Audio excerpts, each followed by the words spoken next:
You're walking down the sidewalk. Someone's coming toward you. You both do that little dance, left, right, left again, and for a split second, you block each other. They laugh it off. Keep walking. You don't. You replay it. 3 times, maybe 4, and somewhere in your chest, without saying a word out loud, you whisper it. I'm sorry. Not to them, to yourself, to the universe, to some invisible jury that's always watching. This isn't anxiety, not exactly, it's something else. You apologize when someone bumps into you. You apologize when your voice cracks during a meeting. You apologize for texting too much, then apologize for not texting enough.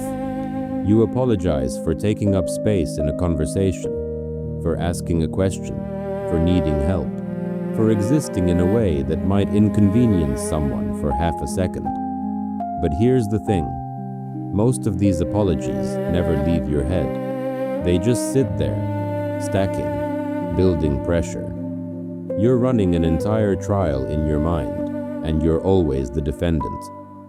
Psychologists have a term for this kind of thinking. It's called hyper-responsibility. You don't just feel responsible for your actions.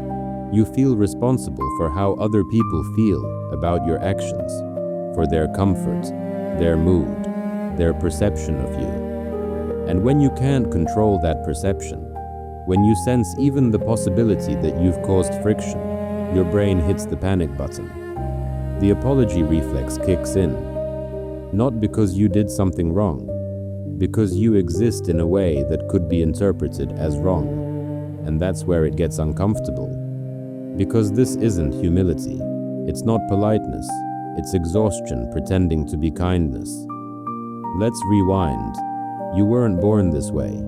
Nobody comes out of the womb whispering sorry to the doctor for crying too loud. This is learned.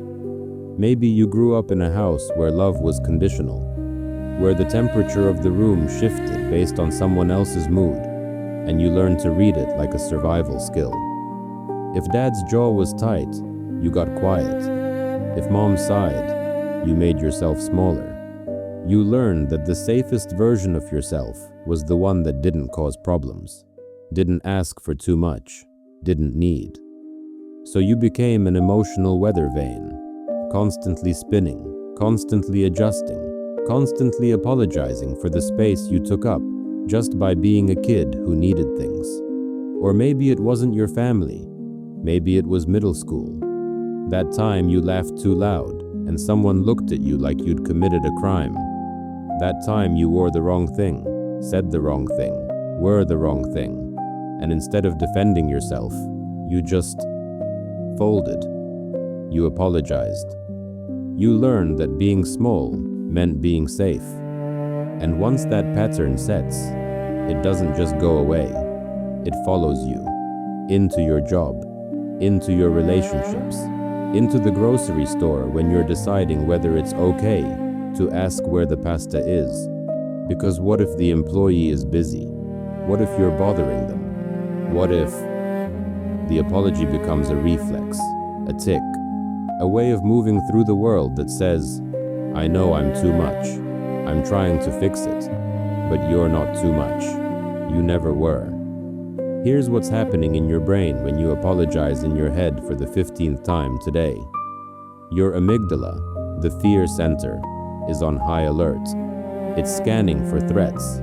But the threat isn't a bear or a car crash.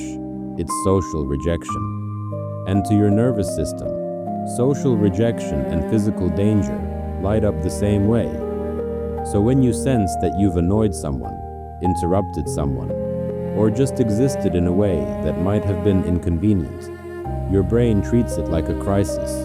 The apology is an attempt to fix it, to smooth it over, to make sure you're still safe. But here's the problem. You're apologizing to ghosts.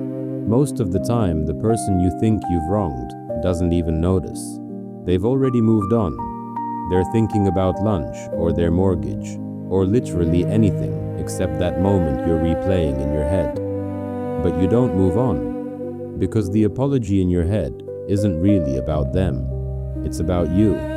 It's a way of managing the discomfort of not being perfect, of not being liked, of not being able to control how you're perceived. And that's the trap. The more you apologize internally, the more you reinforce the belief that you need to apologize, that your existence requires justification, that you're only okay if everyone else is okay with you. It's a cycle, and it's suffocating. Let's talk about what this does to you over time. First, decision paralysis. When you're constantly worried about how your choices will be received, you stop making choices altogether. You let other people pick the restaurant, the movie, the time, the place. Not because you don't have preferences, because the cost of asserting them feels too high. What if they don't like it? What if you ruin their night? What if they think you're difficult? So you flatten yourself. You become agreeable, easy, low maintenance, and somewhere underneath, you start to resent it. Second, invisible anger. You don't feel angry. You feel tired, drained, maybe a little numb. But anger doesn't always look like rage. Sometimes it looks like withdrawal, like saying I'm fine when you're not, like ghosting people because it's easier than explaining why you're hurt. You apologize so much in your head that you never get to the part where you're allowed to be mad, where you're allowed to say, that wasn't okay. Because if you say that, you're the problem, you're difficult, you're too sensitive. So you swallow it, and it sits there, rotting. Third, loneliness. You can be surrounded by people and still feel completely alone because they don't know you. They know the version of you that apologizes, that accommodates, that never asks for too much. They know the you that's safe, but safe isn't real. And the longer you wear that mask, the harder it becomes to take it off. Because what if the real you isn't enough? What if the version of you that has needs and boundaries and opinions and flaws is too much for people to handle? So you keep apologizing, and you keep disappearing. Here's what nobody tells you. The apology reflex isn't a personality trait. It's a coping mechanism. And coping mechanisms can be unlearned. It starts small. The next time you catch yourself apologizing in your head, stop. Just for a second. Ask yourself, what did I actually do wrong? Did I hurt someone? No. Did I violate a boundary? No. Did I exist in a way that required space, or time, or attention? Yes. And that's not a crime. You're allowed to take up space. You're allowed to ask questions, to make noise, to be inconvenient sometimes. You're allowed to exist without a running commentary of apologies justifying why. This doesn't mean you become rude. It doesn't mean you stop caring about other people. It means you stop treating your existence as something that needs to be forgiven. Because the truth is, the people who love you don't need the apology, and the people who need the apology don't love you. You're not too much. You've just been taught to believe that you are, and it's time to stop listening.